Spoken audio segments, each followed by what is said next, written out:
मी झालो बळीवंत। आज ज्यांच्या जयंती महोत्सवाच्या निमित्ताने आपण बोलत आहोत तेच आपल्यासाठी बळी आहे, समर्थ आहे, सामर्थ्यवान आहे। त्यांच्या अंकित होणं म्हणजे काय? ज्यांच्या विचाराप्रमाणे वागणं, त्यांच्या विचाराप्रमाणे आचरण करणं। बोलणं वेगळी गोष्ट आहे आणि करणं ही वेगळी गोष्ट आहे, लक्षात ठेवा। रामायणामध्ये असा उल्लेख आहे की बोलणारे पुष्कळ असतात, भाषण देणारे पुष्कळ असतात, पण वचनाप्रमाणे आचरण करणारे जगामध्ये फार कमी आहे। पर उपदेश कुशल बहुते हे रे, जे आचरई ते नर नकरी हे रे। राम सिया राम सिया राम जय राम, राम सिया राम जय जय राम। पर उपदेश कुशल बहुते रे, जे आचरहि ते नर नगरे रे। वचनाप्रमाणे आचरण करणारे फार कमी लोक आहेत, आजही आहेत, पूर्वी सुद्धा कमीच होते। तुकोबाऱ्या म्हणतात विरळा ऐसा कोणी, तुका त्याची लोटांगणी, कोणीतरी विरळा आहे वचनाप्रमाणे आचरण। विरळा पावे विरळा पावे विरळा पावे एखादा, विरळा पावे एखादा, विरळा पावे एखादा, विरळा पावे विरळा पावे एखादा, विरळा पावे एखादा, विरळा पावे एखादा।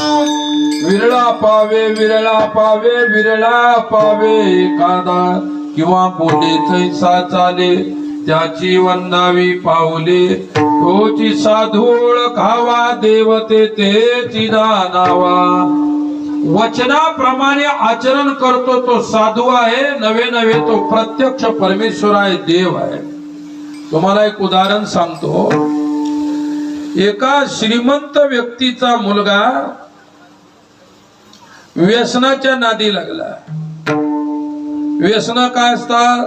दारू पिणं हा व्यसन आहे, मांसाहार करणे हे सुद्धा व्यसन आहे, जुगार पत्ते खेळणं हे सुद्धा व्यसन आहे, वेश्यागमन करणे हे सुद्धा व्यसन आहे। जे केल्यानं शरीराची हानी होते, मनाच्या विचाराची हानी होते, आणि जे केल्याने माणसाची बर्बादी होते त्याला म्हणतात व्यसन। काय? आणि माणसांना व्यसन जास्त आवडतं, लक्षात ठेवा। तुम्हाला सांगतो, आज वर्तमान काळामध्ये इतकी माणसं, इतकी जवान पोरं व्यसनी झालेली आहे, काय भयंकर व्यसनाच्या अधीन झालेली आहे। त्याला कारण काळ सुद्धा आहे। काय?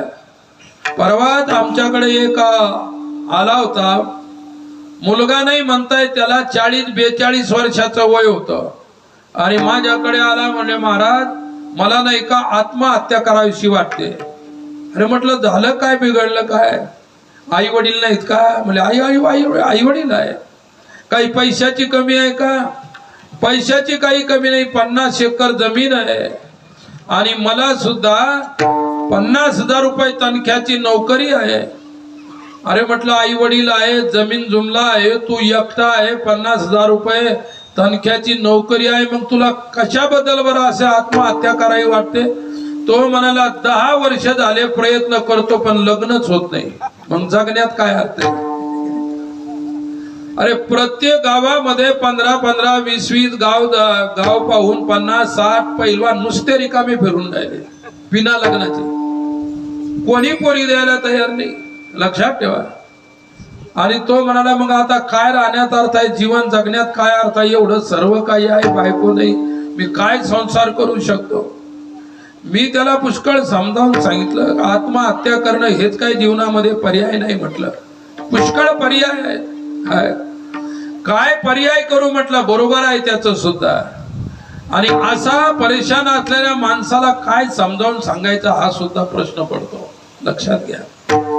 आणि श्रीमंताचा मुलगा व्यसनाधीन झाला आणि व्यसनाधीन झाल्यानंतर बापाने सांगितलं, तो काही दारू पीत नव्हता, परंतु गुटखे खात होता, पुड्या खात होता, तंबाखू खात होता, अशा गोष्टी करायचा. शेवटी डॉक्टरकडे नेलं. डॉक्टरने सांगितलं याला सध्या तर नाही झाला कॅन्सर, पण भविष्यात कॅन्सर होण्याची शक्यता आहे आणि लवकर होण्याची शक्यता आहे. लक्षणं याच्या तोंडामध्ये जे काही आहे लक्षणं दिसतात.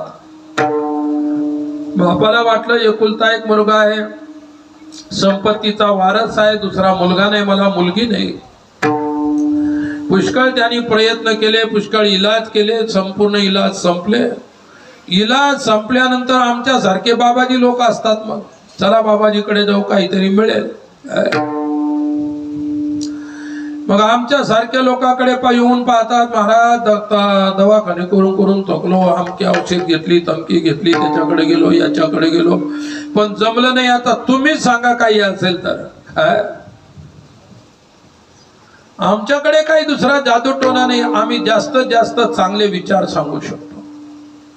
आणि माणसाच्या जीवनामध्ये चांगल्या विचारासारखी औषधी दुसरी नाही, लक्षात ठेवा. चांगले विचार ठेवा, चांगल्या औषधी, चांगले विचारच महाऔषधी आहे. विचारा वाचून नप विजय समाधान, नप विजय समाधान, नप विजय समाधान. विचारा वाचून नप विजय समाधान, नप विजय समाधान, नप विजय समाधान.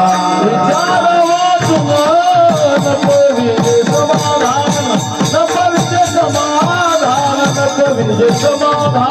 विचारा वाचून नप विजय समाधान, नप विजय समाधान.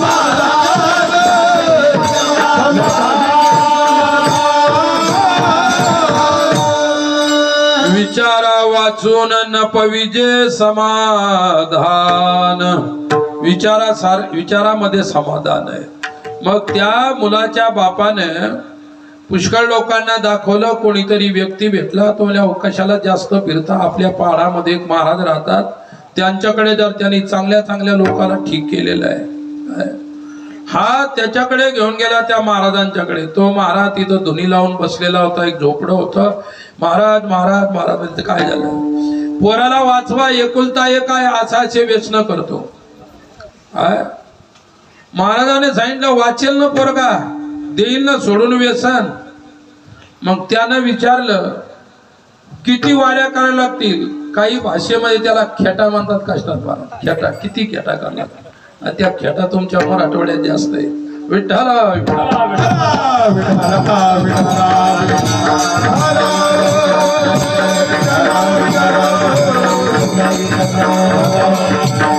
त्याने सांगितलं, ते म्हणजे काही नाही, एका महिन्याने मी तारीख देईल, त्या तारखेला यायचं, 1 महिन्यानंतर. खेटा वगैरे करायचं काय काम नाही. बर मग सांगा कधी यायचं. सांगितलं आज 30 तारीख आहे, पुढच्या 1 तारखेला येऊन जा. पोराला वाटलं महाराज बरे नाही, महिना चान्स दिला पुन्हा खायला. विठ्ठला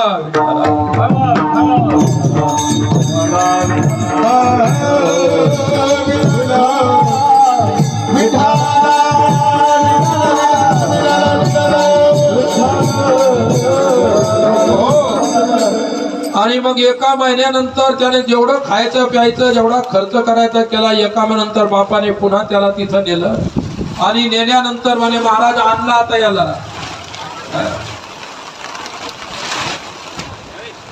आणला असं म्हटल्यानंतर महाराज आता काय करायचं, त्याने सांगितलं, त्याला उपदेश केला. हे बघ असं कॅन्सर होईल, मरशील, असं होईल, तसं होईल. बाप म्हणाला हे जर 1 महिन्यापूर्वी सांगितलं असतं तर माझ्या मुलाचा माझा खर्च वाटला असता. त्यावेळी तो म्हणाला 1 महिन्यानंतर याच्या सांगितलं मी सुद्धा गुटखे खात होतो, मी सुद्धा तंबाखू खातो, मला 1 महिना लागला सोडायला, म्हणून पोराला 1 महिन्याची तारीख दिली.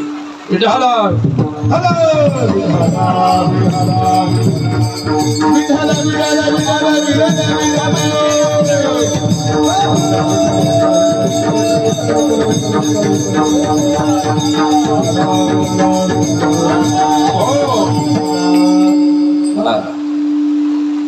तुम्ही चुळबुळ करता म्हणजे पाऊसही चुळबुळ करतो नाही?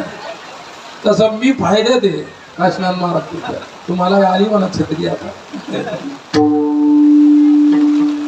माझ्यावरही छत नसतं धरलं आणि तुमच्यावर धरलं सुद्धा पाऊसच गेला असता कारण मी कधीच पावसाळ्यामध्ये सुद्धा छत्री वापरत नाही मी छत्री घेतली तर पाऊस येणारा असला तर येणार नाही आणि येत असला तर उघडल्याशिवाय राहतात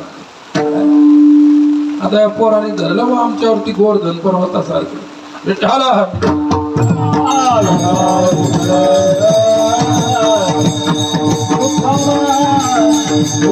आणि एक लक्षात ठेवा आपण महाराणा प्रतापाचे वंशज आहोत आणि छत्रपती संभाजीराजाचे वंशज आहोत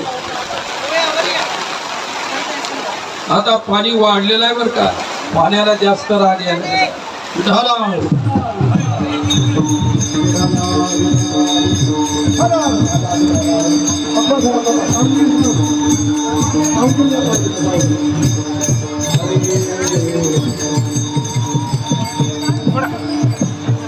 ऐका, पाऊस जास्त झाला नाही.